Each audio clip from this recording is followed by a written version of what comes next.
Bienvenue à mon podcast audio. Nous allons aujourd'hui explorer ce thème. Allez, on y va. Imaginez, un client entre, la mâchoire serrée, les épaules comme une armure. Vous avez 10 minutes avant la fin de la consultation. Que faites-vous pour poser un diagnostic rapide et offrir une libération palpable? Intention quantique. Bonjour à toutes et tous, je suis Élise. Ce que je propose, c'est d'ajouter à vos repères la lecture du pouls comme cartographie instantanée, puis d'activer de micro-mouvements ciblés et une intention dirigée pour amplifier la régulation. Dans cet épisode, nous vous donnons un protocole clair. 1. Lire le pouls en repères simples. 2. Pratiquer une séquence de micro-mouvements inspirés du Qigong. 3. Poser une intention synchronisée à la respiration. On conclut par une démo de 10 minutes et une checklist éthique. Consentement éclairé en début de séance, toujours, on le rappelle à chaque fois. Précision importante, ce protocole est un outil complémentaire. Il ne remplace pas un diagnostic médical. On signale immédiatement les contre-indications et on oriente quand nécessaire. Biochamp ne mente pas, mais l'interprétation requiert pratique. Point 1. Lire le pouls. Objet simple. Palpation radiale. Placez l'index, le majeur et l'annulaire en ligne. Sentez la vitesse, la force et la profondeur. Cherchez 3 variations. Surface versus profondeur, rythme régulier versus irrégulier, amplitude forte ou faible. Un pouls court et tendu sous la peau signale souvent tension locale, anxiété ou blocage énergétique.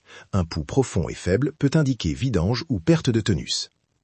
Quand j'écoute le pouls d'un point de vue énergétique, je note aussi la qualité de vibration. Est-ce que le pouls revient vite après pression ? Y a-t-il une oscillation irrégulière qui trahit une collision entre organes ou une surtension méridienne ? Repères palpatoires, timing, rebond, texture. Prenez des notes courtes, tendre, heurté, glissant. Ces mots vous aideront à choisir le micro-mouvement adapté. Exemple pratique. KA. Client crispé au plexus, pouls superficiel rapide, amplitude réduite. Prioriser technique d'expansion costale et micro-mouvements de relâchement diaphragmatique. KB, douleur scapulaire avec pouls profond et lent, micro-mobilisation locale douce et test de mobilité passive. Simple et reproductible. Point 2. Micro-mouvement. On parle de gestes courts, répétés 6 à 12 fois. Amplitude petite, attention au confort. Séquence que vous pouvez montrer et faire guider au client. 1. Relâchement mandibulaire, petit mouvement latéral de la mâchoire, 6 fois. 2. Élévation légère des épaules, puis relâchement contrôlé, 8 fois. 3. Micro-rotation scapulaire exécutée avec 4 micro-glissements de la cage thoracique, gardez toujours la colonne neutre. L'idée est d'introduire mouvement sans forcer. Pour les profils fragiles ou avec pathologie musculo-squelettique, adapté. Mouvement assis, soutien du bras, amplitude réduite. Une alternative immobile. Respiration en 3 temps, synchronisée avec imagerie. Inspirez en pensant à l'espace, expirez en imaginant la détente. Ces micro-techniques stimulent la proprioception et ouvrent la fenêtre pour l'intention. Point 3. Intention dirigée et intégration chant. Ceci est clé pour amplifier. Posez une intention simple, positive et précise. Par exemple, ouvrir l'espace respiratoire du client de 30% ou libérer la tension du trapèze droit. Synchronisez la phrase intention avec 3 respirations profondes. Inspirez en silence, placez l'intention à l'apogée, expirez en visualisant la dissipation. Technique d'Élise.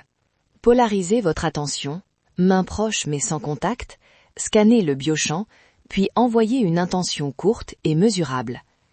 Utilisez l'image d'une vague qui traverse le segment crispé. Faites un petit test de retour au pouls après 1 minute. Le pouls change-t-il en vitesse ou amplitude ?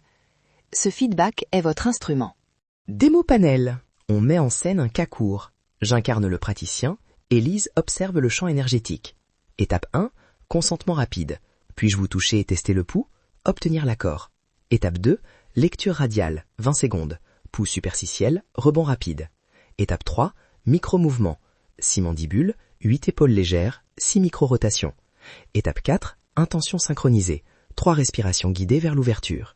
Étape 5, relecture du pouls et question au client. Comment se sent-il ? Variation selon profil. Si le client signale douleur aiguë, stoppez tout mouvement et proposez une alternative immobile. Si le pouls n'évomit pas, ne forcez pas, c'est un signe de référence.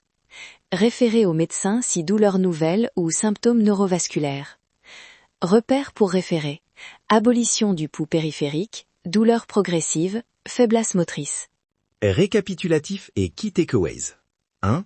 Lisez le pouls en 30-60 secondes. Notez vitesse, profondeur, amplitude. 2. Utilisez des micro-mouvements courts, répétés et modulables. 3. Posez une intention simple et mesurable, synchronisée à la respiration et vérifiez le feedback par le pouls. Limite, toujours consentement, adapté aux fragilités et référez si nécessaire. Pour pratiquer, téléchargez la fiche protocole. Entraînez-vous en binôme pour affiner vos repères palpatoires et gardez une checklist de sécurité. La précision vient avec la répétition et la supervision. Scanne, focalise, transforme.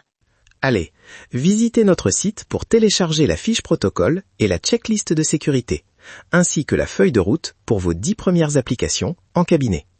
Et si vous voulez une formation pratique supervisée, toutes les informations sont sur la page. Allez, faites-moi un petit sourire. Abonnez-vous pour des exercices exclusifs. Merci d'avoir écouté. Restez curieux et entraînez votre écoute palpatoire. Pour des thèmes précis, proposez vos idées en commentaire et nous adapterons les prochains épisodes aux besoins des praticiens. Merci d'avoir écouté mon podcast audio. Si vous avez des thèmes spécifiques que vous souhaiteriez que j'aborde, laissez-les en commentaire. Ouvrez votre esprit. Ne vous limitez pas à ce que vous voyez et à ce que vous avez appris. On se retrouve bientôt. On y va. Restez curieux.